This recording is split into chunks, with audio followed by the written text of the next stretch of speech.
பாவம் அடிபட்டு அல்லல் பட்டுக்கிட்டு இருக்கிற ஒருத்தர் வந்தார். மனசு ரொம்பவும் நொந்து போய் பேசினார். இந்த உலகத்துல மனுஷனா பிறந்ததை விட மாடா பிறந்திருக்கலாம் சார் அப்படின்னார். திடீர்னு வந்து என்கிட்ட இப்படி சொன்னா அதுக்கு நான் என்னங்க பண்ண முடியும் அப்படின்னேன். உங்ககிட்ட வரணும்னு தோணுச்சு, அதனால வந்தேன் அப்படின்னார்.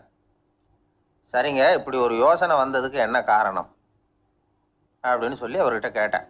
அதுக்கு அவர் சொன்னார், என் பையனுக்கு வேலை தேடுறேன் கிடைக்கல, பொண்ணுக்கு மாப்பிள்ளை தேடுறேன் கிடைக்கல, வீடு கட்டுறதுக்கு கடன் கேட்குறேன் கிடைக்கல, மாடா பிறந்திருந்தா இது மாதிரி கவலையெல்லாம் கிடையாதுல்ல, பேசாம வைக்கோலை தின்னுக்கிட்டு அசை போட்டுக்கிட்டே கடந்து விடலாமே அப்படின்னாரு அலட்சியமா. அதுக்கப்புறம் தான் அவர் சொன்ன கருத்தை நானும் கொஞ்சம் அசை போட ஆரம்பிச்சேன் மனசுக்குள்ள.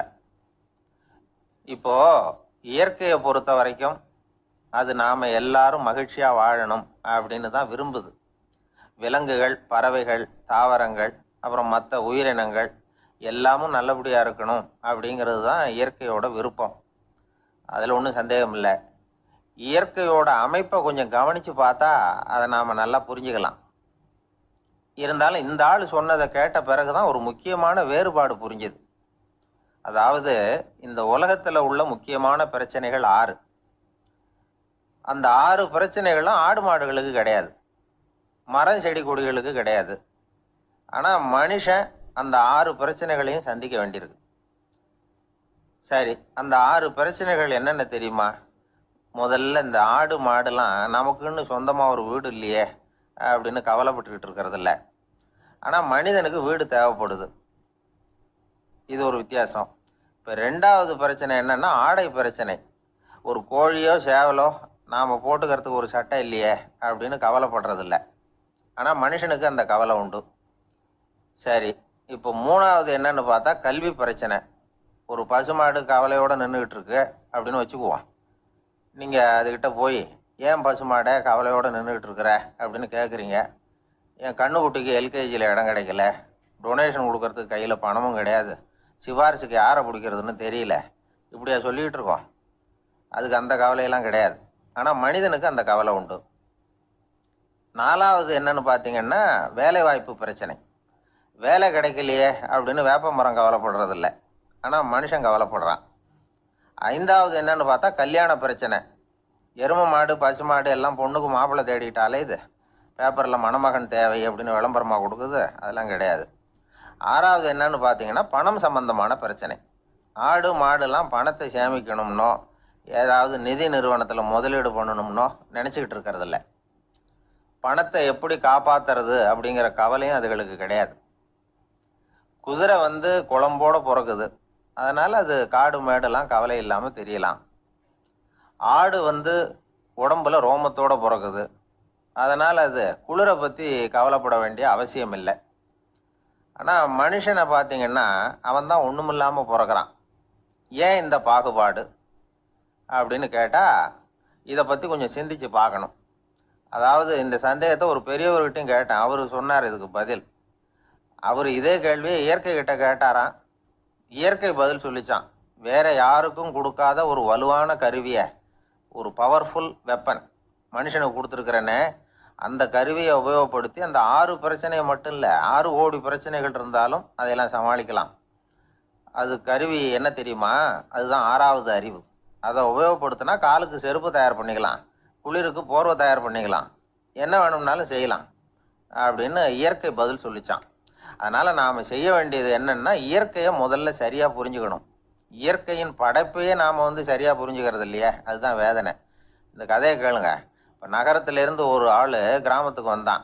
அங்கே ஒரு சிறுவன் மாடு மேய்ச்சிக்கிட்டு இருந்தான். நகரத்து ஆள் சொன்னான், எவ்வளவு அழகான பசு, அது சரி இதுக்கெல்லாம் ஏன் கொம்பு இல்லைன்னா. இதுக்கு அந்த பையன் பதில் சொன்னான், பசுமாட்டுக்கு கொம்பு இல்லாததுக்கு பல காரணங்கள் உண்டு. கண்ணுக்குட்டியாக இருந்தால் கொம்பு இருக்காது, பசு வளர்ந்து பெருசானதுக்கு அப்புறம் தான் கொம்பு முளைக்கும், இது ஒரு காரணம். சில சமயம் வளர்ற கொம்பை எடுத்து விடுறது உண்டு, அது ஒரு காரணம். ஆனால் இதுக்கு ஏன் கொம்பு இல்லைன்னு கேட்குறீங்க, அதுக்கு என்ன காரணம்னா இது பசு இல்லை குதிரை அப்படின்னானா. அங்கே ஒரு புதர் தெரியுது இல்லையா, இந்த புதருக்குள்ளே ஒரு சிங்கம் இருக்குது. அந்த பக்கமாக நான் போகிறப்போ வர்றப்போலாம் அது என்கிட்ட வம்பு வளர்க்குது, தகராறு செய்யுது, என் மேலே பாயுது, என்னை தாக்குது, ஏன்னு தெரியல அப்படின்னுது. இதை கேட்டதும் அந்த குரங்கு சொல்லிச்சு, இனிமேல் கவலைப்படாத, இந்த தடவை நான் உன்னை காப்பாற்றுறேன்னுது. அதுக்கப்புறம் ஒரு நாள் அந்த குரங்கும் கழுதையும் அந்த புதர் பக்கமாக போய்கிட்டு இருந்தாங்க. எதிர்பார்த்தது மாதிரியே நடந்தது. இந்த சிங்கம் எதிரில் வந்தது, கழுதையை பார்த்தது, உடனே அது மேலே பாய ஆரம்பிச்சுட்டுது. அவ்வளவுதான். உடனே இந்த குரங்கு என்ன பண்ணுச்சு தெரியுமா? கிடுகிடுன்னு ஒரு மரத்து மேலே ஏறி உட்காந்துக்கிட்டுது. அங்கே உட்காந்துக்கிட்டு கீழே அந்த கழுதையும் சிங்கமும் போடுற சண்டையை வேடிக்கை பார்க்க ஆரம்பிச்சுட்டுது. கொஞ்ச நேரம் கழித்து அடிபட்ட காயத்தோடு அந்த கழுதை மெதுவாக நடந்து வந்தது. குரங்கும் மெல்ல மரத்தை விட்டு கீழே இறங்குச்சு. இப்போ கழுதை கேட்டுது, என்னை காப்பாத்துறேன்னு சொல்லிவிட்டு காலை வாரி விட்டுட்டியே, நீ பாட்டுக்கு மரத்து மேலே ஏறி உட்காந்துக்கிட்டே, இது நியாயமானது. குரங்கு பரிதாபமாக அதை பார்த்துது. நான் மரத்து மேலே இருந்து நீங்கள் 2 பேரும் சண்டை போட்டதை பார்த்துக்கிட்டு தான் இருந்தேன். உன்னோட சத்தம் தான் அதிகமாக இருந்தது, அது நீ சிரிக்கிற மாதிரி எனக்கு கேட்டுது. அதனால நீ தான் ஜெயிச்சுக்கிட்டு இருக்க போல இருக்கு அப்படின்னு நினச்சிவிட்டேன்னு. இன்னைக்கு பல பேர் இப்படி தான் இருக்கிறாங்களாம். யார் ஜெயிக்கிறாங்க யார் தோக்குறாங்கங்கிறத முகத்தை பார்த்து கூட கண்டுபிடிக்க முடியறதில்ல. பேசுகிற பேச்சை வச்சு கூட கண்டுபிடிக்க முடியறதில்ல. தோற்கிறவங்க கூட சிரிக்கிற மாதிரி முகத்தை வச்சுக்கிறான். இன்றைய மனிதர்கள்கிட்ட ஏகப்பட்ட முரண்பாடுகள். பொய் முகங்களோட உலவுகிறவர்கள் தான் அதிகம். உண்மை முகம் எங்கே இருக்குது அப்படிங்கிறத புரிஞ்சுக்கிட்டு நண்பர்களை தேர்ந்தெடுக்கணும் அப்படிங்கிறது ஒரு முக்கியமான கருத்து. கடவுள் இந்த உலகத்தை படைச்சு விட்டு அதுக்கப்புறமும் கொஞ்ச நாள் இங்கேயே தங்கியிருந்தாராம். அப்போ தான் அவருக்கு ஒரு உண்மை புரிஞ்சுதான், இந்த உலகத்தில் தங்கி இருக்கிறது எவ்வளவு இடைஞ்சல்னு. தினமும் மனிதர்கள் தேடி வந்து ஏதாவது புகார் சொல்லிக்கிட்டே இருந்தாங்களாம். எனக்கு அது வேணும் இது வேணும்னு கேட்டுக்கிட்டே இருந்தாங்களாம். சில பேர் வந்தாங்க, நாங்கள் வந்து விவசாயம் பண்ணுறோம், தண்ணி இல்லாமல் பயிர் காயுது, எங்களுக்கு மழை வேணும் அப்படின்னாங்க.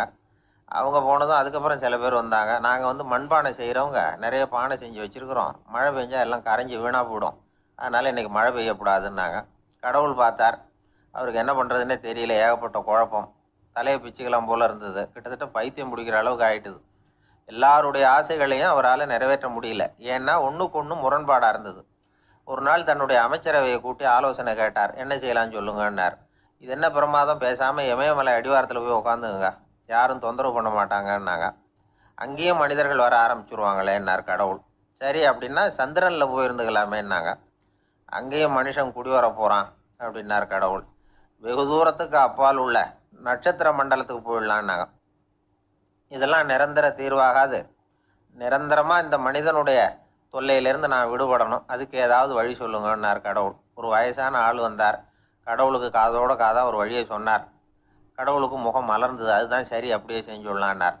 அந்த ஆள் சொன்ன ரகசியம் என்ன தெரியுமா?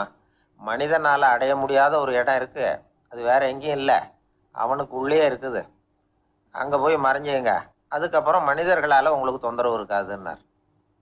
மனிதன் நினைக்காத இடம் அதுதான். அதாவது உள்ளுக்குள்ள இருக்கிற உண்மையை புரிஞ்சுக்காம வெளியில எங்கேயோ அது இருக்கிறதாக நினைச்சு வரட்டிக்கிட்டு அலையிறான் மனுஷன். உள்ளே இருக்கிற உண்மை புரிஞ்சா நாம தன்னம்பிக்கையோட தலை நிமிர்ந்து வாழலாம். வேடிக்கையா ஒரு கதை சொல்லுவாங்க, இதை பாருங்க, நம்ம பையன் எங்க பணம் வச்சாலும் எடுத்து விடுறான், என்ன பண்றதுன்னாங்க அம்மா. அப்பா கொஞ்ச நேரம் யோசனை பண்ணார். அதுக்கப்புறம் சொன்னார், அவன் கண்ணுல படாத இடமா நம்ம வீட்டில் இருக்கிறது ஒரே இடம் தான், அங்கே பணத்தை வை திருட்டு போகாதுன்னார். அது எந்த இடம்னு கேட்டாங்க.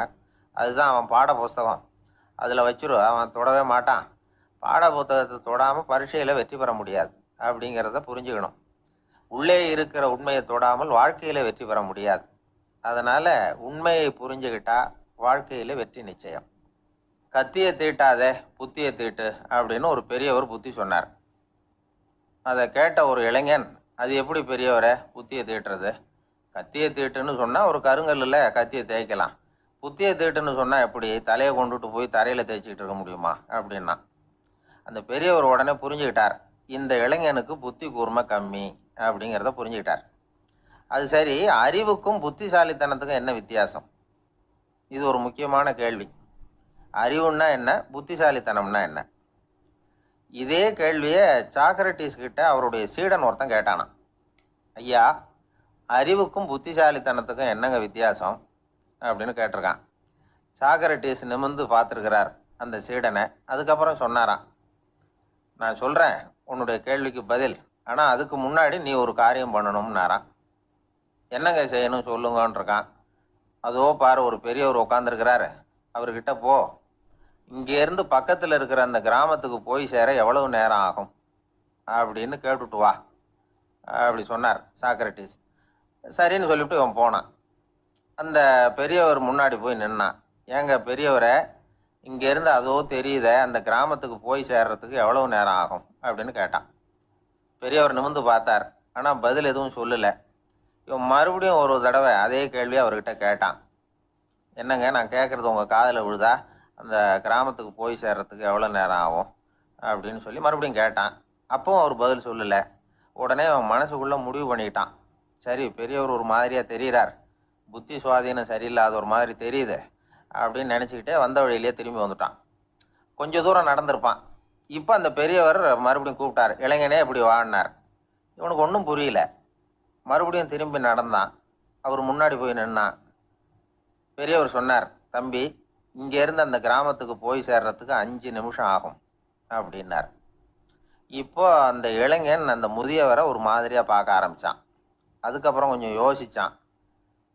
பிறகு அவர்கிட்டே கேட்டுட்டான், ஏங்க பெரியவரை, இதே பதிலை அப்போவே என்கிட்ட சொல்லியிருக்கலாமே, என்னை திரும்பி போன்னு சொல்லிவிட்டு பாதி தூரம் போனதுக்கப்புறம் மறுபடியும் கூப்பிட்டு அதுக்கப்புறம் இப்படி சொல்கிறீங்களே, இது நியாயமா அப்படின்னா.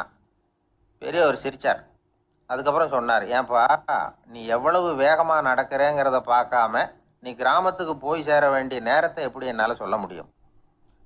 அதனால தான் உன்னை கொஞ்சம் தூரம் நடக்க விட்டு உன்னுடைய நடையின் வேகம், அந்த கிராமம் இருக்கிற தூரம் ரெண்டையும் கணக்கு போட்டு அதுக்கப்புறம் நேரத்தை சொன்னேன்னார். சீடன் வந்து தலை குனிந்தான். அப்படியே திரும்பி வந்து சாக்ரட்டிஸ் முன்னாடி நின்னான்.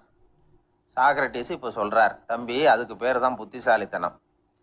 இந்த அறிவு கூர்மை வந்து எல்லா இளைஞர்களுக்கும் வரணும் அப்படிங்கிறதுக்காகத்தான் கத்தியை தீட்டாத புத்தியை தீட்டு அப்படின்னு பெரியவங்கள்லாம் சொல்லிட்டு இருக்கிறாங்க. புத்தியை தீட்டுறவங்கெல்லாம் வாழ்க்கையில் அறிவாளியாராங்க, தீட்டாதவங்க கோமாளியாராங்க. இதுதான் இன்னைக்கு நடக்கிறது. அதனால் அறிவு கூர்மைங்கிறது வேற. இந்த காலத்து ஆசாமி ஒருத்தர் இன்னொருத்தரை பார்த்து கேட்டார், ஏங்க, ஒரு விமானம் இங்கேருந்து புறப்பட்டு 2 மணி நேரத்தில் மதுரைக்கு போய் சேருது. நல்லா கவனிங்க, ஒரு விமானம் இங்கேருந்து புறப்பட்டு 2 மணி நேரத்தில் மதுரைக்கு போய் சேருது அப்படின்னா என்னோட வயசு என்னன்னு கேட்டார். இவர் கேட்கறதுல ஏதாவது அர்த்தம் இருக்கா? அதாவது இங்கேருந்து புறப்பட்டு 2 மணி நேரம் ஆகுது மதுரைக்கு போகிறதுக்கு, அப்படின்னா என் வயசு என்னன்னு கேட்குறாரு. இதை கேட்ட உடனே அவர் பதில் சொன்னார், அப்படின்னா உங்களோட வயசு 20 அப்படின்னார். எப்படிங்க அவ்வளவு கரெக்டாக சொன்னீங்க அப்படின்னு கேட்டார். வேற ஒன்றும் இல்லை, எங்கள் பக்கத்து வீட்டில் ஒரு முழு பைத்தியம் இருக்கு, அதோட வயசு 40, அப்படின்னா உன் வயசு 20 தான் இருக்கணும் அப்படின்னார். அரை பைத்தியம்னு முடிவு பண்ணிக்கிட்டார். அதனால வாழ்க்கையில் அறிவு கூர்மைங்கிறது ரொம்ப அவசியம். அந்த புத்திசாலித்தனம் இருக்கிறவங்க வாழ்க்கையில் வெற்றி பெறுவது நிச்சயம். சாலை ஓரமாக அழுதுகிட்டு உட்காந்துருந்தான். பிச்சை எடுத்து சாப்பிட்ற ஒருத்தன் அந்த பக்கமாக வந்தான். இவனை பார்த்தான். ஏன் அழுதுகிட்டு உட்காந்துருக்கிற, என்னாச்சு உனக்கு அப்படின்னு கேட்டான். அதுக்கு இவன் சொன்னான், என்கிட்ட ஒன்றுமே இல்லை, நான் இந்த உலகத்தில் இருந்து என்ன பிரயோஜனம், அதனால தான் அழுதுகிட்டு இருக்கிறேன் அப்படின்னா. உன்கிட்ட மறைஞ்சிருக்கிற புதையல் என் கண்ணுக்கு நல்லா தெரியுது, அது உனக்கு புரியல, அதனால தான் அழுதுகிட்டு இருக்கிற அப்படின்னா. என்னது, புதையல் இருக்குதா, உன் கண்ணுக்கு தெரியுதா அப்படின்னு கேட்டான். ஆமாம், எனக்கு தெரியுது, அந்த புதையலை நீ விற்கிறதுக்கு தயாராக இருக்கிறியா அப்படின்னு கேட்டான் இவன். இதை கேட்டதும் அந்த இளைஞனுக்கு ரொம்ப ஆச்சரியமாக போச்சு. என்னது இப்படி கேட்குறானே அப்படின்னு. என்கிட்ட ஒரு காசு கூட இல்லையே, அப்படி இருக்கிறப்போ புதையல் எங்கேருந்து வந்தது அப்படின்னா. இந்த நேரத்தில் அந்த பிச்சைக்காரன் சிரித்தான். இப்படி தான் இந்த உலகத்தில் எல்லாரும் சொல்லிகிட்டு இருக்கிறாங்க, என்கிட்ட ஒன்றுமே இல்லை ஒன்றுமே இல்லைன்னு சொல்லி. ஆனால் அவங்கக்கிட்ட தான் புதையல் இருக்கு. நீ வேணும்னா என் கூட வா, நம்ம நாட்டு அரசர்கிட்ட போவோம், உங்ககிட்ட இருக்கிற புதையலை அவர் நல்ல விலைக்கு எடுத்துக்குவார் அப்படின்னா. அது எப்படி உனக்கு தெரியும்னா, இதுக்கு முன்னாடியும் இது மாதிரி பல பேரை நான் வந்து ராஜா கிட்ட அழைச்சிட்டு போயிருக்கிறேன், அதனால தான் உன்னை பார்த்தேன், உன்னையும் கூப்பிடுறேன், நீ சரின்னு சொன்னால் உன்னை அழைச்சிட்டு போகிறேன், உங்ககிட்ட இருக்கிற புதையலை அவர் நல்ல விலை கொடுத்து எடுத்துக்குவார் அப்படின்னு சொன்னான். இவன் இப்படி சொல்கிறது அந்த இளைஞனுக்கு ஒன்றுமே புரியல. இது என்னது, இந்த ஆள் இப்படி சொல்லிகிட்டு இருக்கிறான், நம்மகிட்ட என்ன இருக்குது, அதுவும் இல்லாமல் இவனே பிச்சை எடுத்து சாப்பிட்டுக்கிட்டு இருக்கிறான், இவன் போய் நம்மளை ராஜா கிட்ட அழைச்சிட்டு போகிறதா போகிறேங்கிறானே என்ன அப்படின்னு சொல்லி அவன் யோசனை பண்ணான். என்ன யோசிக்கிற, உனக்கு பணம் வேணும்னா என்னோட வா அப்படின்னா. இளைஞன் ஒரு முடிவுக்கு வந்தான்.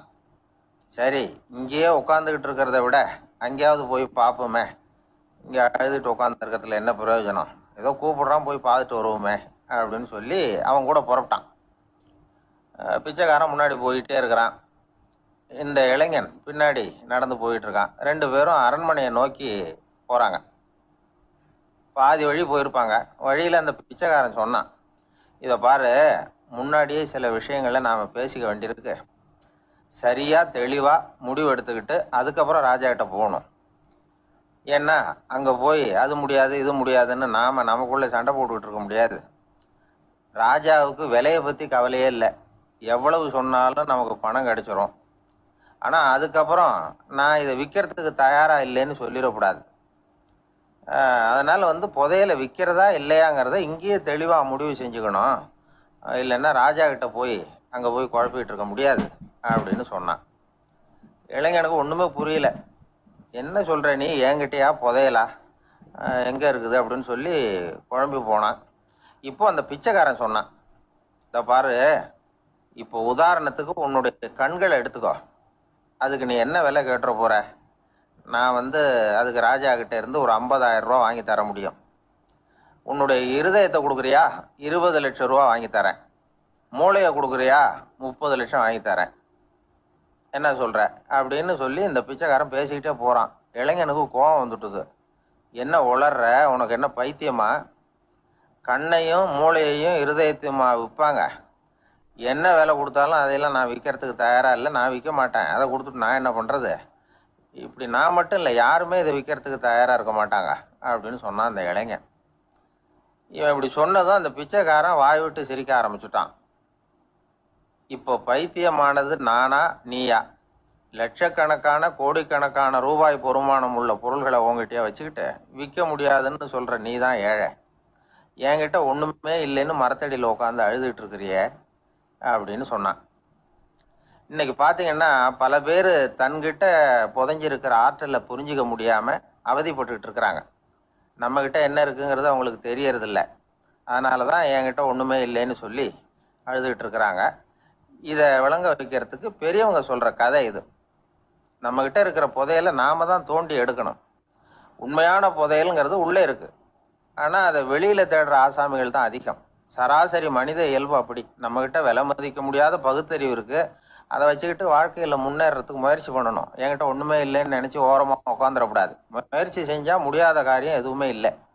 ஒரு ரயில்வே ஸ்டேஷன் பக்கம் வெளியில ஒரு டாக்ஸி நின்றுகிட்டு இருந்தது. அந்த பக்கமா வந்த ஒருத்தர் டாக்ஸி டிரைவரை பார்த்து சொன்னார், ஐயா, உங்க வண்டியில பின் சீட்ல ஒரு மணி பர்ஸ் கிடக்கு, யாரோ மறந்து விட்டுட்டு போயிருக்கிறாங்க அப்படின்னாரு. இல்ல அது காலி பர்ஸ் தான், நான் தான் அதை அங்க போட்டு வச்சிருக்கிறேன்னாரு டிரைவர். ஏன்னு கேட்டார் அவரு. இதுக்கு டிரைவர் சொன்னாரு, அதை பார்க்குற யாராவது அதை எடுத்துக்கலாம்ங்கிற ஆசையிலையாவது சவாரிக்கு வருவாங்க, அதுக்காக தான் போட்டு வச்சிருக்கிறேன் அப்படின்னார்.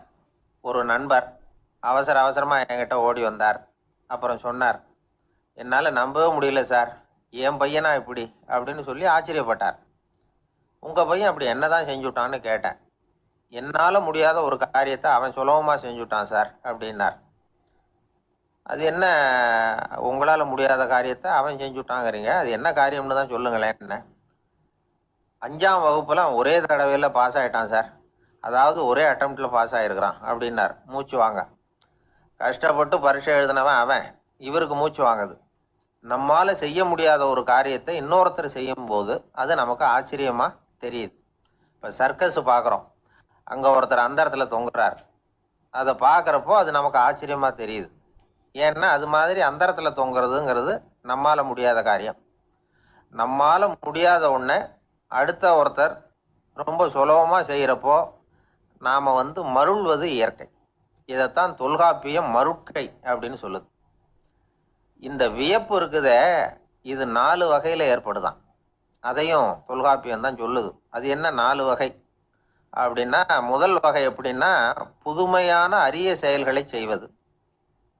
2வது வகை என்னன்னா பெரிய செயல்களை செய்யறது. 3வது வகை எப்படின்னா மிக நுட்பமான செயல்களை செய்யறது. 4வது வகை ஆக்கம் தரும் செயல்களை செய்யறது. புதுமை, பெருமை, சிறுமை, ஆக்கமோடு மதினம் சாலா மருட்கை 4 அப்படிங்கிறது தொல்காப்பியம்.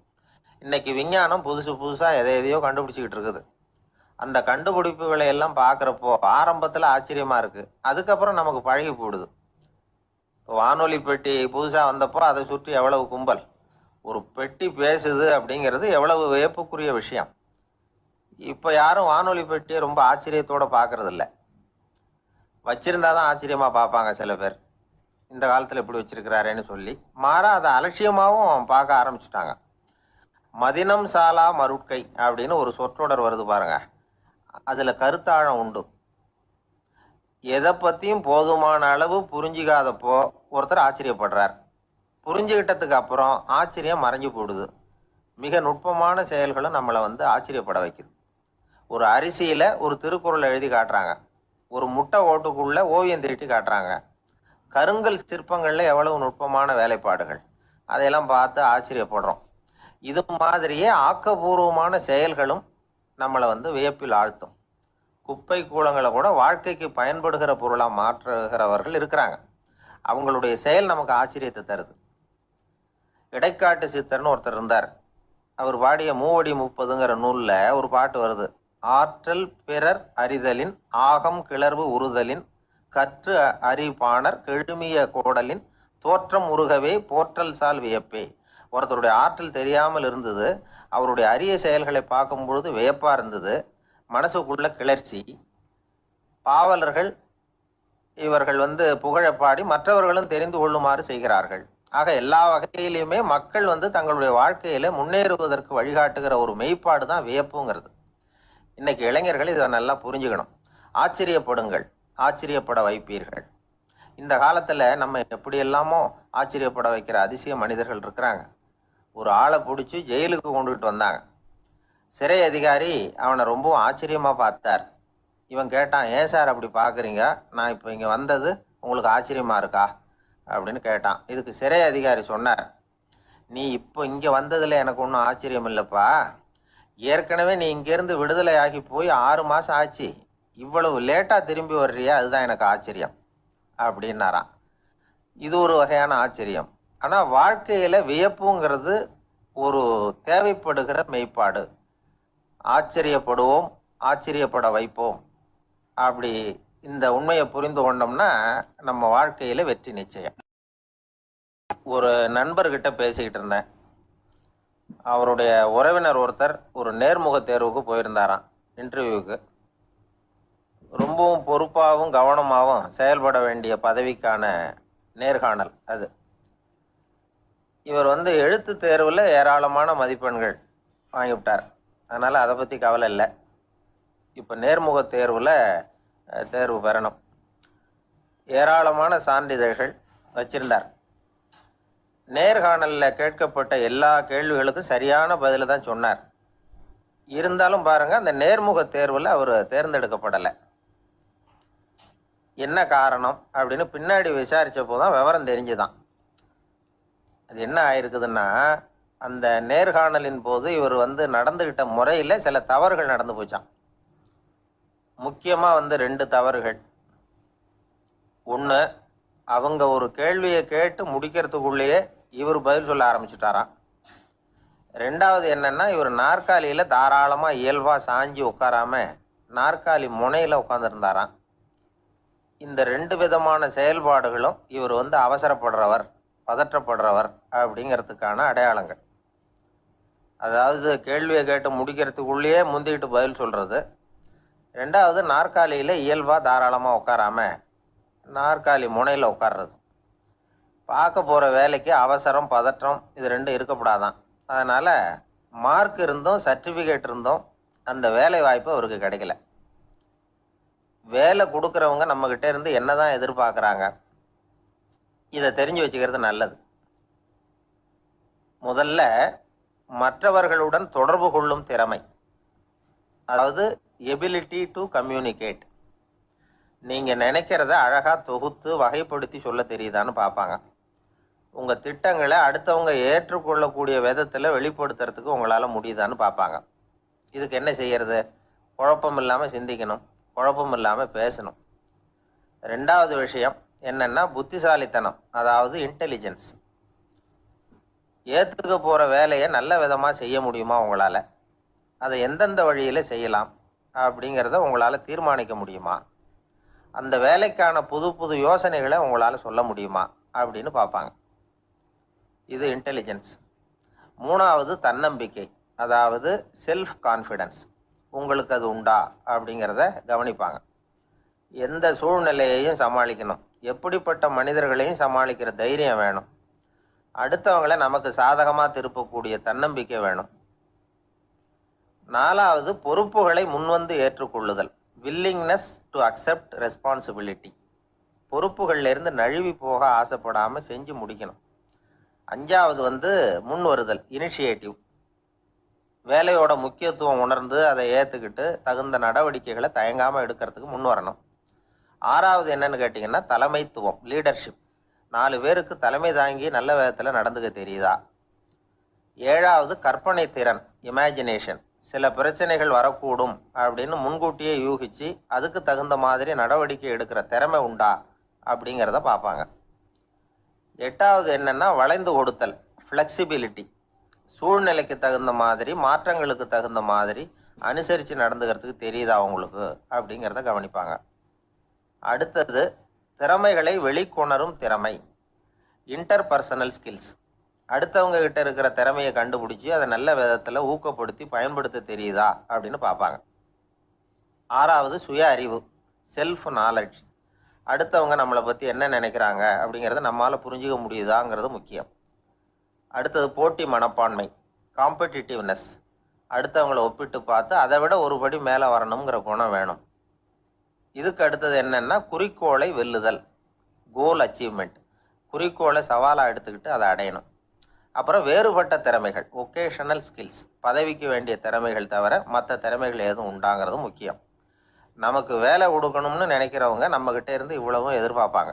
அதுக்கு தகுந்த மாதிரி நம்மளை நாமே தயார்படுத்திக்கணும். எனக்கு வேண்டப்பட்ட ஒருத்தர் ஒரு இன்டர்வியூவுக்கு போயிட்டு வந்தார், நேர்காணலுக்கு. எப்படி இருந்தது இன்டர்வியூன்னு விசாரித்தேன். நான் போனேன். அவர் கேட்ட எல்லா கேள்விக்கும் அவர் எதிர்பார்த்தது மாதிரியே எல்லா பதிலையும் சொன்னேன். கடைசியாக நான் எதிர்பார்க்காத ஒரு தகவலை அவர் சொன்னார் அப்படின்னார். என்னன்னு கேட்டேன். அவரும் என்ன மாதிரியே இன்டர்வியூக்கு வந்தவர் தானா, சும்மா என்ன கேள்வி கேட்டுக்கிட்டு உட்காந்துருந்தாராம் அப்படின்னார். அதனால் ஒரு நேர்காணலுக்கு போகிறதுக்கு முன்னாடி என்ன எதிர்பார்க்குறாங்க அப்படிங்கிறத தெரிஞ்சுக்கிட்டு போனால் வெற்றி நிச்சயம். ஒரு பெரிய செல்வந்தர் போட்டி வச்சாராம், ஒரு நீச்சல் குளம். அதில் யார் வேணாலும் குதித்து அந்த பக்கம் போய் கரையேறலாம். அந்த நீச்சல் குளத்தில் விஷப்பாம்பெல்லாம் கிடக்கு. யார் துணிஞ்சு அந்த விஷப்பாம்பு இருக்கிற குளத்துல குதிச்சு அந்த பக்கம் போய் கரையேறானோ அவனுக்கு ஒரு 100 ஏக்கர் நிலம் கொடுப்பேன். அது வேண்டான்னா ஒரு 1000 ஆடு கொடுப்பேன். அதுவும் வேண்டான்னா என் பொண்ணை கொடுப்பேன் அப்படின்னு போட்டி வச்சார். அதான் மாப்பிள்ளையை தேர்ந்தெடுக்கிறதுக்கு அவர் ஒரு வழி, நீச்சல் குளத்துல குதிச்சு கரையேறணும். இப்போ அந்த ஊரில் இருக்கிற இளைஞர்கள்லாம் வந்து பார்க்குறாங்க அந்த குளத்துல குதிக்கணும்னு. ஆனால் குளத்துல வெறும் விஷப்பாம்புலாம் கிடக்கு. இது என்ன பண்ணுறதுன்னு பார்த்தா யாருமே குதிக்கிறதுக்கு தைரியம் வரல. திடீர்னு ஒருத்தன் துணிஞ்சு குதிச்சான், படபடப்படன்னு அடிச்சுட்டு போய் அந்த பக்கம் கரையேறிட்டான். கரையேறின உடனே பரவாயில்லையே ஒரு ஆள் வந்துட்டான்னு சொல்லி அவனை அந்த இளைஞனை போய் பிடிச்சிட்டு வந்தாங்க. அந்த பெரியவர் கேட்டார், ஏப்பா இவ்வளவு பெரிய விஷப்பாம்பெல்லாம் கிடக்கிற நீச்சல் குளத்துல நீ துணிஞ்சு குதிச்சு கரையேறி இருக்கிற, உனக்கு என்ன 1000 ஏக்கர் நிலம் கொடுத்துறவா, 100 ஏக்கர் நிலம் கொடுக்கவா சொல்றபடி அப்படின்னா வேண்டாம் சார்ன்றான். ஓஹோ அப்படின்னா ஒரு 1000 ஆடு வேணுமா உனக்கு அப்படின்னா அதுவும் வேண்டாம் சார். ஓ அப்படின்னா என் பொண்ணு வேணுமா அப்படின்னா அதுவும் வேண்டாம் சாருங்கிறான். அப்புறம் எதுக்குடா குதிச்சு என்ன உனக்கு என்னதான் வேணும் அப்படின்னு கேட்டிருக்காரு. என்னை எவன் பிடிச்சி தள்ளி விட்டவன்னு தெரியணும் அப்படின்றான். அதுக்காக அவன் பார்த்துருக்கான். அப்படி இருந்தால் தான் துணிச்சல் வரும் இந்த காலத்தில். எதுக்கு இவ்வளவு சங்கடம்லாம் வச்சாங்கன்னா, ஒரு குடும்பத்துக்கு தலைவராக வர வேண்டிய ஒரு ஆள், கணவனாக இருக்க வேண்டியவனுக்கு துணிச்சல் இருக்கா, தைரியம் இருக்கா அப்படிங்கிறது பார்க்கறதுக்காக இப்படிப்பட்ட தேர்வு முறைகள்லாம் வச்சுருந்தாங்க அந்த காலத்துலலாம். இப்போலாம் கல்யாணம் பண்ணுறது ஆளுக்கு நேரில் பார்க்காமலே கூட கல்யாணம் நடக்குது இன்டர்நெட்டில். இப்போ சர்டிஃபிகேட் கேட்குறாங்க, நோய் நொடி இல்லாமல் இருக்காரா பாரு, காட்டுக்கெல்லாம் போக வேண்டாம், நேராக ஆஸ்பத்திரிக்கு போய் ஒரு சர்டிஃபிகேட் வாங்கிட்டு வா, உனக்கு ஒன்றும் வியாதி இல்லைன்னு ப்ரூவ் பண்ணு, அதுக்கப்புறம் பார்த்துக்கலாம், மற்றதை பேசுவோம் அப்படின்னு சொல்லி அப்படி இருக்குது நிலைமை. அதனால் குடும்பத்தில் அந்த கணவனாக இருக்கிற வேண்டியவனுக்கு பொறுப்பு அதிகம். ஏன்னா எல்லாத்தையும் அனுசரித்து போக வேண்டியதாக வந்தான். அப்படி தான் இருக்குது. அந்த கணவன் மனைவிக்குள்ளே விட்டு கொடுக்கறது அதெல்லாம் பற்றி நிறைய எல்லாரும் ஏற்கனவே நம்ம புலவர்கள்லாம் பாடியிருக்காங்க. எல்லாரும் இப்போ கல்யாணம் ஆகி இந்த காலத்தில் ஒரு ஒரு கணவனை வந்து விரட்டிட்டு வந்தாங்களாம், முறத்தை எடுத்துக்கிட்டு. ஒரு மனைவி அவன் பயந்துட்டு வெளில ஓடி வரான், பின்னாடி முறத்தை எடுத்துட்டு அந்த அம்மா ஓடி வருது. இவனை தனியாக பிடிச்சி கொண்டு போய், என்னப்பா இந்த மனைவிட்டு இப்படி பயந்து ஓடி வரையே, முறத்தால் துரத்துறா இப்படி வரையே அப்படின்னு தான். அவன் அப்படியே தடுமாறிக்கிட்டு, அதெல்லாம் ஒன்றும் இல்லை, அவன் என்ன புலியா நினைக்கிறா அப்படின்னு ஒரு பெருமையாக சொல்லிட்டானான். அந்த காலத்தில் புலியை தான் முறத்தால் விரட்டினாங்க, இப்போ புருஷனை விரட்டுறாங்க அப்படின்னு சொல்லி. அப்படி அந்த காலத்தில் வந்து கணவனுக்கு ஒரு குடும்பத்தை நிர்வகிக்கிற திறமை இருக்கா, உடல் வலிமை தான் முக்கியம். இப்போ கூட மதுரை பக்கத்தில் ஐயாவுக்கு தெரியும், அந்த இளவட்டக்கல்லுன்னு ஒரு ஊர், ஊருக்கு ஊர் எல்லையில் கிடக்கும். ஊர் எல்லையில் ஒரு பெரிய கல் கிடக்கும். அந்த அந்த ஊருக்கு பொண்ணு கேட்க போகிறவங்க அந்த கல்லை தலைக்கு மேலே தூக்கி காட்டணும், அப்படியே தூக்கி தலைக்கு மேலே வசதி கீழே போடணும். அந்த வலு இருந்தால் தான் நீங்கள் அந்த ஊருக்குள்ளேயே போகலாம், பொண்ணு கேட்கறதுக்கு போகலாம். இல்லைன்னா நீ திரும்பி போக வேண்டியதான். அந்த வலிமை இருக்கா மாப்பிள்ளைன்னு பார்க்குறாங்க. இளவட்டக்கல்லுன்னு பேர். அப்போ என்ன பண்ணாங்கன்னா, ஒரு 1000 வருஷத்துக்கு முன்னாடி அந்த கல்லை தலைக்கு மேலே தூக்கி கீழே போடுவாங்களாம். ஒரு 500 வருஷத்துக்கு முன்னாடி அப்படி கொஞ்சம் தூரம் இடுப்பு அளவுக்கு தூக்கி கீழே போட்டுக்கிட்டு இருந்திருக்கிறாங்க. அதுக்கப்புறம் ஒரு 100 வருஷத்துக்கு முன்னாடியெல்லாம் அப்படி முழங்கால அளவுக்கு அப்படி தூக்கி போட்டால் போகிறோம்னு வச்சுருந்தாங்களாம். இப்போ நான் அந்த ஊருக்கு என் கூட பழனிசாமின்னு ஒருத்தர் இருக்கார். அவர் போய், உனக்கு எப்படிப்பா இந்த ஊரில் கல்யாணம் ஆச்சு அப்படின்னா, இப்போலாம் நாங்கள் தொட்டு கும்பிட்டா போகிறோம், அதை அசைக்கிறது கூட இல்லை. அப்படி ஆகிட்டுது. ஒரு குடும்பத்தை கணவனாக வரப்போகிறவனுக்கான தகுதி அந்த காலத்தில் அப்படி இருந்துதான். அப்படி வந்து கணவன் வந்து தேர்ந்தெடுக்கிறது, குடும்ப தலைவனை தேர்ந்தெடுக்கிறது ஒரு பெரிய காரியம்.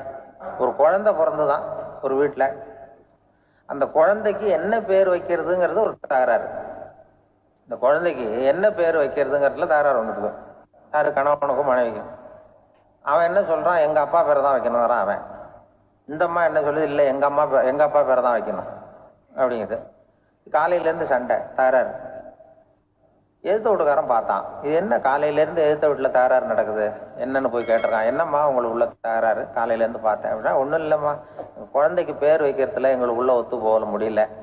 நான் வந்து எங்கள் அப்பா பேரை வைக்கணுங்கிறேன், அந்த அம்மா அவங்க அப்பா பேரை வைக்கணுங்குது. அதுதான் எங்களால் குடும்பத்தில் ஒரு நிம்மதி இல்லாமல் இருக்கிறோம், தகராறு பண்ணிகிட்டு இருக்கோம் அப்படின்னு நானா. அப்போ எதிர்த்த வீட்டுக்காரன் சொல்லியிருக்கான், எதிர்த்த வீட்டுக்காரன்னு நான் எதுக்கு இருக்கிறேன், நான் பஞ்சாயத்து பண்ணி வைக்கிறேன், உங்களுக்குள்ள என்ன இது பேர் தானே வைக்கணும், ஏன்பா உங்கள் அப்பா பேர் என்ன அப்படின்னு அவனை கேட்டிருக்கான். எங்கள் அப்பா பேர் சீனிவாசன் அப்படின்ட்டுருக்கான். இந்த அம்மாவை, உங்கள் அப்பா பேர் என்னம்மா, கிருஷ்ணன். இவன் யோசிச்சு பார்த்தான், குழந்தைக்கு சீனிவாச கோபாலகிருஷ்ணன் பேர் வைங்க போங்க அப்படின்ட்டு போயிட்டான். ஏத்தோட்டுக்கு தீர்த்து வச்சுட்டு போயிட்டான். போனதுக்கப்புறம் இவங்க 2 பேரும் பேசிக்கிட்டாங்க.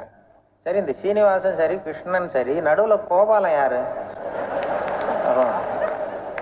சொல்லி அவனை போய் இழுத்துட்டு வந்தான். எழுத்து போய், அது யாரா, அது இங்க வா, அது யாரா கோபால, அது எங்க அப்பா பேரு, நீ அதை மட்டும் எதுக்கு விட்டு வைக்கிற, அதையும் சேர்த்து வச்சுட்டு போடான்னு. அதாவது குடும்பத்துல வந்து ஒரு கணவனும் மனைவியும் ஒரு சின்ன விஷயத்துல கூட ஒத்து போகலன்னா இப்படிதான் ஏத்து வீட்டுக்காரன் பஞ்சாயத்துக்கு வருவான், கோபாலன்னு வந்து குறுக்க வருவான் ஒருத்தன். அப்படி அந்த அனுசரிப்புங்கிறது குடும்பத்துல ரொம்ப அவசியம். கணவனும் மனைவி. ஒரு பஸ்ஸில் வந்து ரெண்டு பெண்கள் வந்துக்கிட்டு இருந்தாங்களாம், பஸ்ஸு பிரயாணம். 2 பெண்கள் வந்து பக்கத்தில் உட்காந்துருக்காங்க.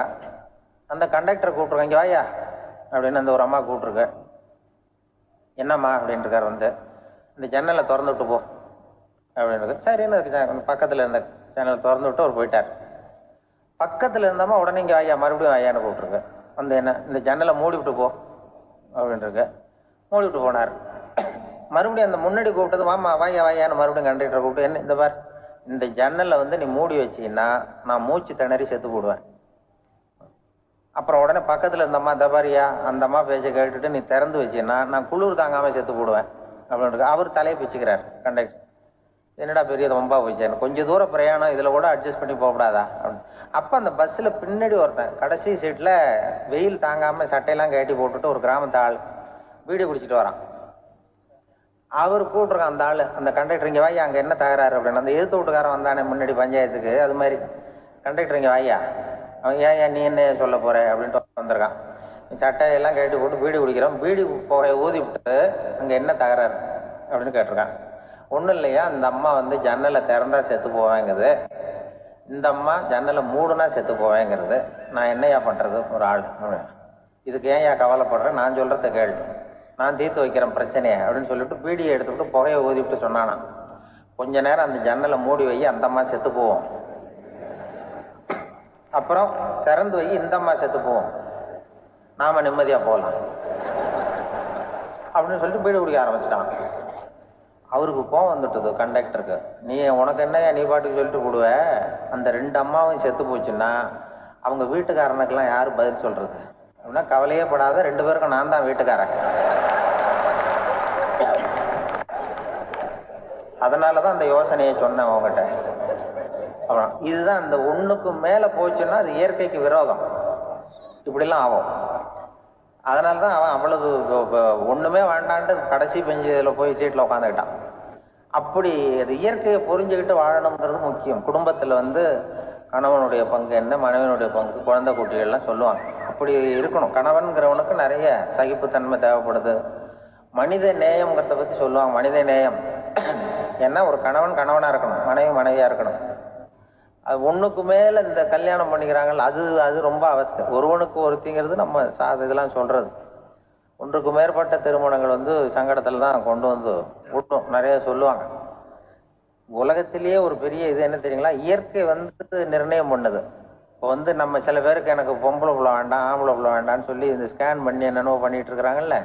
ஆனா இயற்கை அந்த 50-50 ரேஷியோவை அது மெயின்டைன் பண்ணிட்டு இருக்கு. இந்த உலகத்துல ஒரு அதிசயமான உண்மை என்னன்னா, 116 ஆம்பளை புள்ள பிறந்தா 100 பொம்பளை புள்ள பிறகுதான். உலக அளவுல 116 ஆம்பளை புள்ள பிறந்தா 100 பொம்பளை புள்ள பிறகுது. இது எதுக்கு 16 அதிகமா பிறக்குதுன்னா, அந்த வாலிப வயசு அடையறதுக்குள்ள 16 செத்து போகுது. 16 அங்கங்க ஓடுறது, கொஞ்சம் முரட்டுத்தனமா போறதுனால செத்து போகுது. அந்த 50-50 இந்த ஒருத்தருக்கு ஒருத்தங்கிற ரேஷியோவை இயற்கை மெயின்டைன் பண்ணிட்டு இருக்கு. அது ஒரு பெரிய அதிசயம். அதை விட பெரிய அதிசயம் என்னன்னா, இந்த உலக யுத்தம் நடந்தது இல்ல, முதல் உலக யுத்தம், 2வது யுத்தம், அப்ப பார்த்துருக்குறாங்க, கணக்கு எடுத்திருக்கிறாங்க. அந்த யுத்தம் முடிஞ்ச பிறகு 116 ஆம்பளை பிள்ளைக்கு பதிலாக 160 170 பிறக்க ஆரம்பிச்சுதான். 100 பெண் குழந்தைக்கு 170 180 ஆண் குழந்தை. இது எதுக்குன்னா, அந்த போர்ல செத்து போகுதுல ஆம்பளை பிள்ளைகள், அதை ஈடுகட்டுறதுக்காக அதிகமா பிறக்க ஆரம்பிச்சிருக்கு. அந்த அளவுக்கு இயற்கை ஒரு பெரிய ரேஷியோவை மெயின்டைன் பண்ணுது. அதாவது ஒருவனுக்கு ஒருத்திங்கிறத அது சொல்லிட்டு இருக்கு. புறாவெல்லாம் வளர்த்தீங்கன்னா, நான் கூட புறா வளர்த்துருக்கிறேன் ஊர்ல. புறா வளர்த்தீங்கன்னா ஒரு தடவைக்கு 2 முட்டை தான் விடும் ஒரு வீட்டுக்கு. அந்த 2 முட்டையும் குஞ்சு பறிச்சுன்னா அதுல ஒண்ணு ஆணா இருக்கும், ஒண்ணு பொண்ணா இருக்கும். அது எந்த முட்டை ஆண் எந்த முட்டை பெண்ணுங்கிறத இயற்கை நிர்ணயம் பண்ணுது. அதை நம்ம மாற்றவே முடியாது. 2ஐயும் அந்த பெண்ணாவோ 2ஐயும் ஆணாவோ மாற்ற முடியாது நம்ம. அதனால அந்த இயற்கையை புரிஞ்சுக்கிட்டு நாம நடந்துக்கணும். அதனாலதான் ஒரு கணவன் ஒரு மனைவி, அதான் ஒருத்தருக்கு ஒருத்தங்கிறது. ஒண்ணுக்கு மேல சங்கடம் தான். ஒரு மனுஷன் இன்னைக்கு மனிதனாக இல்லை, மனித நேயம் குறைஞ்சு போச்சு, எது குடும்ப உறவுகள்லாம் ரொம்ப மாறி போச்சுன்னு சொல்றேன். இப்ப நாகரிகத்துல அப்படிதான் இருக்குது. ஒரு இதுல ஒருத்தன் என்ன பண்ணிருக்கான், ஒரு சின்ன பையனை கொண்டு வந்தானா. ஒரு சின்ன பையன் பக்கத்துல இருக்கான். ஒரு பெரியவர் கேட்டிருக்காரு, யாரப்பா அந்த பையன் அப்படின்னு கேட்டிருக்காரு. இவன் சொன்னானா, இந்த பையன் எனக்கு தூரத்து உறவு, எனக்கு தூரத்து உறவுன்னு இருக்கான். சரி, தூரத்து உறவுன்னா எப்படி அப்படின்னு கேட்டிருக்காங்க. இந்த பையன் எங்க அப்பாவுக்கு 8வது புள்ள அப்படின்னானா. கூட பிறந்தவனே அவ்வளவு தூரமா போயிட்டான், 8வதா பிறந்தான். அப்படி இருக்கு குடும்ப உறவுகள்ங்கிறது. மனுஷனுக்கு வேல்யூ விஞ்ஞானம் எப்படி போட்டிருக்குன்னா, ஒரு மனித உடம்புல இருக்கிற கால்சியத்தை மட்டும் தனியா எடுத்தா ஒரு சின்ன ரூமுக்கு வெள்ளை அடிக்கலாமா. ஒரு மனுஷ உடம்புல இருக்கிற பாஸ்பரஸை மட்டும் தனியா எடுத்தா ஒரு 40 நெருப்பு வச்சு தயார் பண்ணலாம். ஒரு மனுஷ உடம்புல இருக்கிற இந்த கொழுப்பு சத்தை மட்டும் தனியா எடுத்தா ஒரு 7 சோப்பு கட்டி தயார் பண்ணலாம். அது மாதிரி ஒரு மனுஷ உடம்புல இருக்கிற இரும்பு சத்தை மட்டும் தனியா எடுத்தா ஒரு 2 அங்குல அணி 2 செய்யலாம். இவ்வளவுக்கும் விலை போட்டா 42 ரூபா 50 காசு. இதுதான் மனுஷனுக்கு விஞ்ஞானம் போட்டிருக்கிற விலை. அது எப்போ அது ஒசரும்னா, அவன் மனுஷனா இருக்கிற வரைக்கும் இருக்கு பிறப்ப. அதுவும் செத்து போனா அதுவும் கிடையாது, செத்து போனா அதுவும் குறைஞ்சிரும். மிருகங்களுக்கெல்லாம் அப்படி இல்லை, செத்ததுக்கு அப்புறம் விலை கூடும். அங்கெல்லாம் எல்லா ஊர்லயும் பாத்தீங்கன்னா உயிர் கோழி 50 ரூபா, உரிச்ச கோழி 60 ரூபான்னு போட்டிருக்கோம். செத்ததுக்கு அப்புறம் 10 ரூபா அதிகம். மனுஷனை நீ உயிர் மனுஷன் 42 ரூபா 50 காசு, செத்ததுக்கு அப்புறம் 52 ரூபான்னா நீயே வச்சுக்கிடாது, எனக்கு எது கண்டு போடு. அவன் எப்ப அவனுக்கு வேல்யூ கூடும்னா, மனிதன் மனிதனாக வாழும் பொழுதுதான் வேல்யூ கூடும். குடும்பத்துல அந்த அந்த பாசத்தோட வாழணும்னு கடவுள்கிட்ட கேட்டு சொன்னாங்களே, அதுதான். இந்த சமூகம்ங்கிறதும் ஒரு பெரிய குடும்பம் தான். அதனாலதான் இந்த நாட்டுக்கு உள்ள பெருமையை எல்லாரும் ஒற்றுமையா இருந்தா எதையும் சாதிக்கலாம்ங்கிறது தான் இந்த நாட்டுக்கு உள்ள பெருமை. அப்படி நிரூபிச்சோம். அதனால சமூகம்ங்கிறதும் ஒரு குடும்பம் மாதிரி இருக்கிறது தான் பெருசு. சில இதெல்லாம் இப்போ ஜாதி மத வேறுபாடெல்லாம் நம்முடைய முன்னேற்றத்தை தடுக்கும். விலங்குகள் நம்மளோட மேலானது. அதான் ஒரு ஊர்ல ஒரு சிவன் கோயில் இருந்துதான். சிவன் கோயில்ல அந்த புறாவெல்லாம் வளர்ந்துகிட்டு இருந்திருக்கு. அந்த மாடத்துல, சிவன் கோயில் மாடத்துல புறாவெல்லாம் குடியிருந்திருக்கு. உடனே அதுக்கு கும்பாபிஷேகம் பண்றதுக்காக ஊர்ல திட்டம் போட்டாங்க. சிவன் கோயிலுக்கு வெள்ளடிக்க ஆரம்பிச்சாங்க. வர்ணம் பூச ஆரம்பிச்சதும் அதுக்கு சாரம் கட்டுவாங்கல்ல, இந்த குச்சியெல்லாம் வச்சு சாரம் கட்டுவாங்க. உடனே இந்த புறாவெல்லாம் என்ன பண்ணிச்சான், இனிமே நம்ம இங்க வெள்ளை அடிக்கிறாங்க, கும்பாபிஷேகம் வருது, நம்ம இங்க குடியிருக்க முடியாது, எதிர்த்தாப்புல எங்க போகலான்னு பார்த்துருக்கு. இந்த உயரம் கோபுரத்துல இருந்த புறாவெல்லாம் எதிர்த்தாப்புல ஒரு மாதா கோயில் இருந்திருக்கு, சர்ச்சு. அங்க சில மாடங்கள்ல புறாவெல்லாம் இருக்குது, சில மாடம் இருக்கு. உடனே நம்மெல்லாம் அங்க போடுவோம் கொஞ்சம் காலத்துக்குன்னு எல்லாம் புறப்பட்டு இந்த மாதா கோயிலுக்கு போயிடுது. அங்க போனா அங்க இருக்கிற புறாவோட சேர்ந்து இதுவும் குடியிருந்துட்டு இருக்கு. கொஞ்ச நாள் என்னாச்சு, அங்க கிறிஸ்துமஸ் வந்துட்டுது. கிறிஸ்துமஸ் வந்தது சரி, இங்கேயும் வெள்ளடிக்க ஆரம்பிக்கிறாங்க. நம்ம மறுபடியும் எங்கடா போறதுன்னு பார்த்தா அங்க இருக்கிற புறாவோட சேர்ந்து இதுவும் சேர்ந்து நேரா ஒரு பள்ளிவாசல் வந்தது. எதுக்கு அங்க இருக்கிற மாடத்துல போய் அங்க குடியேறிட்டுது எல்லாம். அங்க போனா அங்க ரமலான் மாசம் ரம்சானுக்காக அதையும் புதுப்பிக்க ஆரம்பிச்சாங்க. இது என்ன பண்றதுன்னு சொல்லி இந்த 3 செட்டு புறாவும் சேர்ந்து என்ன பண்ணுச்சு, எங்க போலான்னு பார்த்தா மறுபடியும் அதுக்குள்ள இந்த சிவன் கோயில்ல கும்பாபிஷேகம் முடிஞ்சு போச்சான்.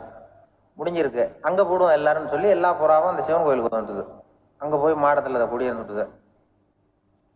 அப்ப திடீர்னு ஒரு நாள் பார்த்தா ஒரே கலவரம் பூமியில எல்லாம் ஒருத்தன் அருவாளை தூக்கிட்டு நிக்கிறான், குச்சி எடுத்து ஒருத்தனை சுட்டுக்கிறான். ஒரே கலவரம், சத்தம், ஒரே மத கலவரம் வந்துட்டுது ஊர்ல.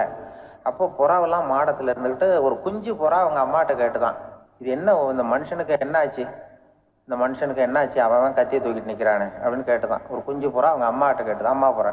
இப்ப அம்மா அந்த புறா சொல்லிச்சான், மனுஷனுக்கு இப்போ மதம் பிடிச்சிருக்கு, அதான் கத்தியை தூக்கிட்டு நிக்கிறான் அப்படின்னு இருக்கு.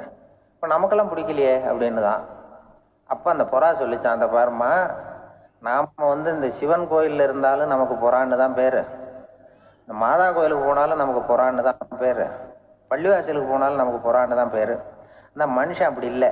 அவன் இங்க இருக்கிற வரைக்கும் இந்துன்னு சொல்லுவான், அங்க மாதா கோயில் இருந்தான்னா கிறிஸ்தவன்னு சொல்லுவான், பள்ளிவாசல்ல இருந்தான்னா முஸ்லீம்னு சொல்லுவான். அப்ப குஞ்சு புறா அது என்ன இப்படி பண்றாங்க மனுஷங்க, இப்ப அவங்கள விட நம்ம வசதி போல் இருக்க, நம்ம தேவலாம் போல் இருக்க அப்படின்னு தான் அந்த குஞ்சு புறா. அப்ப அந்த தாய் புறா சொல்லிச்சான், உண்மைதான், அதனாலதான் நம்ம மேலான இடத்துல இருக்கிறோம், அவன் கீழே நிக்கிறான் என்னமோ அப்படின்னு சொல்லிச்சான். இதுதான் அந்த குடும்பம்ங்கிறது, சமுதாயம்ங்கிறது ஒரு பெரிய குடும்பம். அது இந்த புறாகிட்டே இருந்து மனுஷன் கத்துக்க வேண்டியிருக்கு. அப்படி இருக்குது இன்னைக்கு மனுஷனுடைய நிலைமை. அதை புரிஞ்சுக்கணும். அப்படித்தான் ஒவ்வொரு இதுலயும் நாம நடந்து கொள்ள வேண்டி இருக்குது. மிருகங்கள்ட்ட இருந்து கத்துக்கிற வாய்ப்பெல்லாம் இருக்குது. அப்படி சொல்லுவாங்க. அந்த இதுல நாம குடும்பத்துல என்னன்னா, இப்போ இந்த பிள்ளைகளை பத்தி சொல்லுவாங்க. இப்ப ராமர் லட்சுமணர் கதை சொல்லுவாங்க. அதாவது ராமரும் பரதனும் பந்து விளையாடிக்கிட்டு இருந்தாங்களாம் சின்ன வயசுல பந்து விளையாடிட்டு இருந்தாங்களாம். உடனே ராமர் வந்தாராம். கோசலை அவங்க அம்மா மடியில, கோசலை மடியில சோர்ந்து போய் உட்காந்தாராம். சந்தோஷமா உட்காந்துருக்காரு. அப்ப அந்த கோசலை அம்மா கேட்டாங்களாம், ஏன்பா அப்படி இவ்வளவு சந்தோஷமா இருக்கே, என்ன காரணம் அப்படின்னு கேட்டிருக்காரு. அப்படின்னு அந்த அம்மா கேட்டிருக்கு. ராமன் சொன்னானா, என் தம்பியோட நான் பந்து விளையாண்டுக்கிட்டு இருந்தேன், பரதன் அவன் ஜெயிச்சுட்டான், நான் தோத்துட்டேன், என்ன அவன் ஜெயிச்சுட்டான், அவனுடைய வெற்றி எனக்கு சந்தோஷமா இருக்கு, தம்பியோட வெற்றி, அதனால நான் சந்தோஷமா இருக்கேன்னு சொல்லியிருக்கேன். அந்த அம்மாவுக்கு ரொம்ப சந்தோஷம், தம்பி ஜெயிக்கிறாங்கிறத பத்தி அண்ணன் சந்தோஷப்படுறானே அப்படின்னு. கொஞ்ச நேரத்துல பரதன் வந்திருக்கான். அவன் சோர்ந்து போய் கலங்கி போய் அதே அம்மா மடியில உட்காந்துருக்கான். நீ ஏப்பா, நீ தான் ஜெயிச்சுட்டியாமே, நீ என்னத்துக்கு வருத்தப்பட்டுட்டு வர அப்படின்னு கேட்டிருக்க அந்த அம்மா.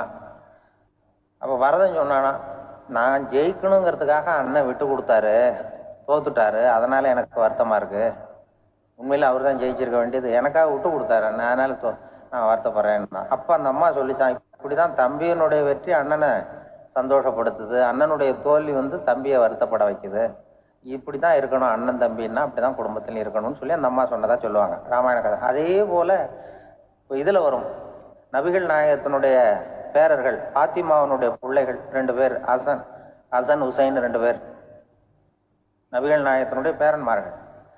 அன்னை பாத்திமாவனுடைய குழந்தைகள். ஹசனும் ஹுசைனும் பேசிக்கிறதே இல்லையா கொஞ்ச நாள்.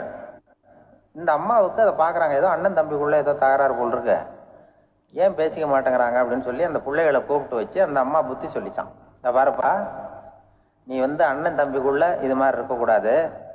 உங்க பாட்டனார் ஒரு புத்திமதி சொல்லியிருக்காரு, உனக்கு தெரியுமா? ஒரு முஸ்லிம் இன்னொரு முஸ்லிமோடு 3 நாட்களுக்கு மேல் பேசாமல் இருந்தால் அது அவனை கொலை செய்வதற்கு ஒப்பாகும் அப்படின்னு நபிகள் நாயகம் சொல்லியிருக்காரு, தெரியுமா உனக்குன்னு அந்த அம்மா சொல்லிச்சான். அப்ப அந்த தம்பிக்காரர் சொன்னாராம், உசைன் சொல்லியிருக்காரு, அதுவும் எனக்கு தெரியும். அதே தாத்தா பாட்டனார் என்ன சொல்லியிருக்காருன்னா, அந்த 2 பேர்ல யாரு முதல்ல சலாம் சொல்றாங்களோ, யாரு முதல்ல முன்னாடி பேசுறாங்களோ அவங்களுக்கு சொர்க்கம் கிடைக்கும், இறைவனுடைய ஆசி கிடைக்கும்னு சொல்லியிருக்கிறார். அந்த ஆசி அண்ணனுக்கு கிடைக்கட்டுமேங்கிறதுக்காக நான் பேசாம இருக்கிறேன் அப்படின்னா. அந்த ராமனும் பரதனும் எப்படி இருந்தாங்களோ அப்படிதான் ஹசனும் ஹுசைனும் இருந்திருக்கிறார்கள். அந்த பாசம் தான் குடும்பத்துல வேணும். குடும்பத்துல அண்ணன் தம்பி எப்படி நடந்துக்கணும், அம்மா பிள்ளை எப்படி நடக்கணும் அப்படிங்கிறது தான். ஏன்னா தாய் அம்மாவுக்கு எப்போதுமே பிள்ளைங்கள் அம்மா பக்கம்தான் இருக்கும். அம்மா பிள்ளைங்க தான் அதிகம். இதுல ஒரு பெரிய நீதிபதி இருந்தார் சென்னையில், உண்மையா நடந்தது. சென்னையில ரொம்ப காலத்துக்கு முன்னாடி காந்தி இருந்த காலத்துல சென்னையில ஒரு நீதிபதி, அவர் ஒரு நாள் கோர்ட்லாம் விட்டு ரொம்ப கஷ்டப்பட்டு ராத்திரி சும்மா போய் உடனே வீட்டுக்கு வரல. கோர்ட்டினுடைய நடவடிக்கை முடிஞ்சு வீட்டுக்கு வராம போய் எங்கெங்கேயோ போய் சுத்தி விட்டு அந்த நண்பர்களோட அப்படி உல்லாசமா அப்படி கொண்டாடி விட்டு ராத்திரிக்கு வந்திருக்கிறாரு வீட்டுக்கு 1 மணிக்கு. அப்ப அந்த வயசான அம்மா வாசல்லையே காத்துக்கிட்டு இருக்கு. உள்ள போச்சு நீதிபதி, இன்னும் சேரலேன்னு வாசல்லையே நின்றுட்டு இருந்துதான். அப்ப அது வந்த உடனே பலார்னு அரைஞ்சு விட்டாங்களாம் அந்த அம்மா. ஏன்டா அவ்வளவு தூரம் எங்க போனேன், என்னதான் நீதிபதியா இருந்தாலும் அவங்களுக்கு உள்ளதானே, பலார்னு அரைஞ்சு விட்டாங்க. உடனே அவர் கலங்கி போய் அழுதாராம். மறுநாள் கேட்டிருக்காங்க அந்த பக்கத்துல இருந்தவங்க, ஏன் நீ பெரிய நீதிபதி, பெரிய பதவியில இருக்க, அதனால உன்னை உங்க அம்மா அடிச்சிட்டாங்கன்னு அழுதியா அப்படின்னு கேட்டாங்களாம். அப்ப அவர் சொன்னாராம் நீதிபதி, இல்ல நான் இது மாதிரி எங்க அம்மா கிட்ட அடிக்கடி அடி வாங்குவேன். எப்போதும் அவங்க அடிக்கிற அடி பலமா விழும். இப்ப அவங்க அடிச்சது எனக்கு வலிக்கவே இல்லை. அந்த அளவுக்கு அவங்களுக்கு வயசாயிட்டுதே, பலம் குறைஞ்சுட்டுதேன்னு நினைச்சு அழுதேன் அப்படின்னு இருக்காராம். அதுதான் புள்ள அம்மா பேர்ல உள்ள பாசம்ங்கிறது. இதே போல நான் சொன்னது மாதிரி முன்னாடி இவரு ஒரு இறைநேச செல்வர் ஒருத்தர் இருந்தார். ஒரு அம்மா எனக்கு அப்பா தண்ணி கொடுப்பா அப்படின்றது படுக்கையில் இருந்த அம்மா. இவர் ஏதோ படிச்சுக்கிட்டு இருந்தவர், ஒரு சின்ன இளைஞர், உடனே ஓடி போய் ஒரு குவளையில தண்ணி எடுத்துட்டு போய் அம்மாவுக்கு முன்னாடி நிற்கிறார். முன்ன அந்த அம்மா அதுக்குள்ள தூங்கி போச்சு. இவர் அந்த தண்ணியை வச்சுக்கிட்டு அவர் பாட்டு நிற்கிறாரு. விடிஞ்சு போச்சு. விடிகிற சமயத்துல அந்த அம்மா முடிச்சு பார்க்குது, பையன் தண்ணியோட கையில வச்சுட்டு நிற்கிறார். ஏம்மா என்னப்பா நீ ராத்திரி பூரா தண்ணியோட நின்றுட்டு இருக்கிறியா எனக்கா அப்படின்னு. அப்பா அவர் சொன்னாராம், ஆமாம்மா ராத்திரி தண்ணி தாகமா இருக்குன்னு கேட்டீங்க, உடனே தண்ணி கொண்டு வந்துட்டேன். ஓடி வந்து பார்க்கும் பொழுது நீங்க தூங்கிக்கிட்டு இருந்தீங்க. தூங்கிட்டு இருக்கும் பொழுது உங்களை எழுப்ப வேண்டாம், தூக்கத்தை கெடுக்க வேண்டாம்னு நான் நினைச்சேன், அதனால எழுப்பல. தூக்கம் முழிக்கிற சமயத்துல உடனே தாகமா இருக்கும், தண்ணி குடிக்கணும்னு ஆசைப்படுவீங்க, அதனால தண்ணியை பக்கத்திலேயே வச்சுட்டு நிக்கிறேன் அப்படின்னு அந்த இளைஞர் சொன்னாராம். அப்படியே கட்டி பிடிச்சிட்டு நீ பிற்காலத்துல பெரிய அறிஞரா வருவேன்னு சொல்லி அந்த அம்மா வரணும்னு சொல்லி இறைவனை வேண்டாங்களாம். அவர் தான் இஸ்லாமிய மார்க்கத்துல, தீன் மார்க்கத்துல பெரிய ஆளானது. அதாவது ஷர்புதீன் யாஹ்யான்னு ஒருத்தர், ஒரு பெரிய இஸ்லாமிய பேரறிஞரா வந்தார். இப்படி அம்மா பேர்ல பாசமா உள்ளவங்க எல்லாம் இருந்தாங்க நிறைய. அப்படி அந்த குடும்பத்துல அந்த பாசம் நேசம் எவ்வளவு இருக்கோ அவ்வளவுக்கு அவர்கள் உயர்வார்கள்ங்கிறது தான் நம்முடைய பெரிய இதெல்லாம் பெரியவங்க எல்லாம் சொல்லியிருக்கிறது அதுதான். அதனாலதான் அந்த கணவனுடைய பங்கு என்ன, மனைவியினுடைய பங்கு என்ன, பிள்ளைகளுடைய பங்கு என்னங்கிறத பத்தி ரொம்ப விவரமா சொல்றதுக்காக தான் அதை பத்தி நாம சிந்திக்க வேண்டிய நேரம் இதுங்கிறதுனாலதான். கணவனுக்கு இது வந்துடக்கூடாது, அதாவது கோபம் வரக்கூடாது, நிதானம் வேணும் அப்படின்னு எல்லாம் சொல்லுவாங்க. நிதானம், கணவன் கோபப்படக்கூடாதுமா. அதுக்கு நாங்க மனுஷனுக்கு சினம் தவிர்த்தல்னு பயிற்சி எல்லாம் கொடுக்குறாங்க. இப்போ மனுஷன் கோபப்படாம இருக்கணும், போகணும் வரணும், அதுக்கு சொல்லுவோம் நாங்க சும்மா கதை ரூபமா சொல்றது. அங்க வேதாத்திரி மகரிஷின்னு இருக்காரு, அவரு இதுல சினம் தவிர்த்தல்னு பயிற்சியை கொடுப்பாங்க. குடும்ப தலைவர்கள் பெரியவங்க எல்லாம் அந்த பயிற்சியை எடுத்துக்கணும். என்ன கூப்பிட்டாங்க ஒரு தரம், சினம் தவிர்த்தல்னு ஒரு பயிற்சி கொடுக்குறோம், அதுல நீ பேசுன்னாங்க. நான் சொன்னேன், நான் பயிற்சிக்கு வேணா வரேன், என்ன பேச வேண்டாம் சார், நான் பயிற்சி கத்துக்கிறேன். என்ன இல்ல நீ அதெல்லாம் பயிற்சி நாங்க கொடுக்குறோம், நீ உனக்கு என்ன தெரியுமோ சொல்லு, மனுஷன் கோவப்படாம இருக்கணும், அதுக்கு ஏதாவது வழி சொல்லிட்டு போ அப்படின்னு கூப்பிட்டாங்க. சரின்ட்டு போனேன். அங்க போய் நான் சொன்னேன், இது மாதிரி எனக்கு தெரிஞ்சது ஒரு கதை மாதிரி சொன்னேன். மீனம்பாக்கம் ஏர்போர்ட், அங்க ஜப்பானுக்கு போக வேண்டிய ஒரு பிரயாணி லக்கேஜோட நிக்கிறார் நிறையா. இதை வாங்கி பிளேன்ல ஏற்றக்கூடிய ஒரு தொழிலாளி அவர்கிட்ட ஒரு சண்டை போடுறாரு, அடிக்க போறாரு, திட்டுறாரு, கண்ணாமண்ணு திட்டுறாரு. அவரு இதை ஒருத்தர் பார்த்துக்கிட்டே இருக்காரு. அந்த சினம் தவிர்த்தல் பயிற்சி கொடுக்குற பேராசிரியர் ஒருத்தர் பார்த்துக்கிட்டே இருக்காரு. இது எப்படி இவன் இந்த ஆள் அவ்வளவு கோபமா அடிக்க போறான், திட்டுறான் அந்த பெரிய மனுஷன், இவரு பதிலுக்கு அவர் திட்டவே இல்லையே. கோபம் அந்த அந்த தொழிலாளி சிரிச்சுக்கிட்டே சரி சார் சரி சார் அப்படின்னுட்டே இருக்கான். இவர் லக்கேஜை வாங்கி பிளேன்ல ஏற்றுற தொழிலாளி இப்போ கண்ணாமண்ணு அடிக்க போறான், திட்டுறான், முகம் செவந்து போச்சு. இவருக்கு என்ன ஆச்சரியம்னா, இந்த ஆள் இவ்வளவு கோவப்படுறான், அதை வாங்கி அந்த தொழிலாளி கொஞ்சம் கூட முகத்துல கோவமே படலையே, சிரிச்ச முகத்தோட இருக்கானே, இவன் வந்து நமக்கு பயிற்சி வகுப்பு எடுக்கலாம் போல இருக்க அப்படின்னு இவர் நினைச்சுட்டார். ரொம்ப நேரம் அவர் கத்திக்கிட்டு இருந்தார். சரி சார் சரி சார்ன்ட்டு அதை வாங்கிட்டு அவர் போயிட்டார். போனதுக்கு அப்புறம் அவர் இந்த ஆளு அப்புறம் பிளேன் வந்தது, ஏறி அவர் போயிட்டார், ஜப்பானுக்கு போயிட்டார். அதுக்கப்புறம் இந்த சினம் தவிர்த்தல் பேராசிரியர் ஓடி போய் அந்த தொழிலாளியை பிடிச்சி கொண்டு வந்தார். இந்த பாருப்பா, நான் வந்து காலையிலேருந்து பார்த்துக்கிட்டு இருக்கேன், அந்த ஆள் உன்னை அடிக்க வந்தான், திட்ட வந்தான், இவ்வளவு கோவப்படுறான், உனக்கு பதிலுக்கு நீ கோவமே படலையே, உனக்கு கோவமே வராதா, அது எப்படி நீ சினம் தவிர்க்கிறது, எப்படி உனக்கு கோவமே வரலையா அப்படின்னு கேட்டிருக்காரு. அப்போ அந்த தொழிலாளி சொன்னாராம், அப்படி இல்லை சார், மனுஷன்னு பிறந்தா கோவம் படாமல் இருக்க முடியாது, எல்லாருக்கும் கோவம் வரும், அது அவங்கவுங்க வழியில் டீல் பண்ணுவாங்க, நான் அதை என் வழியில் டீல் பண்ணேன், அவ்வளோதான். அப்போ அவர் திட்டும் பொழுது உனக்கு கோபம் வந்தது தானே? வந்தது சார். அப்போ அது எப்படி டீல் பண்ணேன்னு கேட்டிருக்காரு. அப்போ இவன் சொன்னான், ஒன்றும் இல்லை சார், அந்த அந்த பிரயாணி வந்து இப்போ ஜப்பானுக்கு போயிட்டு இருக்கார், அவர் லக்கேஜ்லாம் அமெரிக்கா போயிட்டு இருக்கு.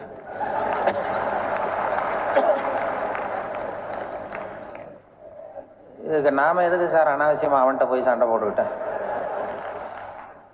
மாத்தி ஏற்றி விட்டா அவன் போய் பார்த்துக்கிறான் எங்கேயாவது. அதுதான் நான் சினம் தவிர்க்கிற வழி அப்படின்னு சொன்னாராம். உடனே இதை தான் எனக்கு தெரிஞ்சது கோபம் வராமல் இருக்கிறதுன்னு அங்கே பேசினேன் அந்த கூட்டத்தில். அதுக்கப்புறம் இன்ன வரைக்கும் அவங்க கூப்பிடுறதே இல்லை என்ன.